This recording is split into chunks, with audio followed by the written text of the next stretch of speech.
চরমনায়ের পীর ডক্টর শফিকুর রহমানের পক্ষে যখন কথা বললেন, তাকে কেন সরকার গ্রেফতার করেছে?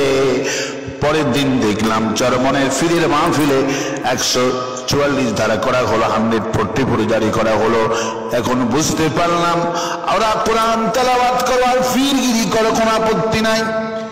আর যতই তোমরা কোরআনের দাওয়াত দাও কোনো অসুবিধা হবে না, কোরআন তেলাওয়াত করো, পীরগিরি করো, কোনো অসুবিধা হবে না। যখন কোরআন প্রতিষ্ঠার কথা বলবেন তখনই ওরা বরদাস্ত করতে পারবে না। আল্লাহ পাক বলেন ওয়ালা ইয়াজিদুজ জালিমিনা ইল্লা খাসারা, ওদের কলিজার মধ্যে আগুন জ্বলে যায়। চরমনায়ের পীর অন্তরস্থল থেকে মুবারকবাদ দিচ্ছে আল্লাহ।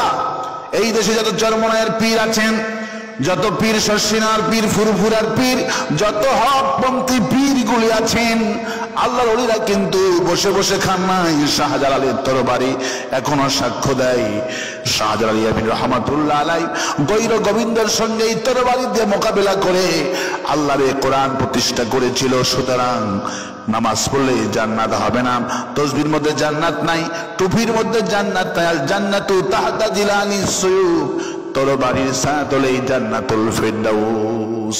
ভাইরা, কোরআন শরীফ তেলাওয়াত করলে কোনো শত্রু হবে না, কারীদের কোনো শত্রু হয় না। ওরা চায় কোরআন তেলাওয়াত করুক আমার মাহফিলে। একজন নেতা এক কারি সাহেবকে অনেকগুলি টাকা দান করলেন, কারীর মুখে চুমো খেলেন, কারীর মাথায় হাত বলে আদর করলেন, ফুলের মালায় কারীকে দিলেন।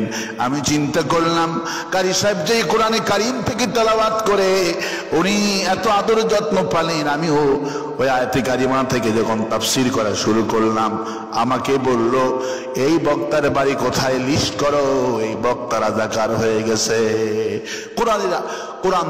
কোরআন দিয়ে তুমি নামাজ পড়ো, কোরআন দিয়ে তুমি হজ করো, কোরআন দিয়ে তুমি যাকাত দাও, কিন্তু কোরআন দিয়ে চোরের বিচার হোক, এই কথা বললে ওরা সহ্য করতে পারে না।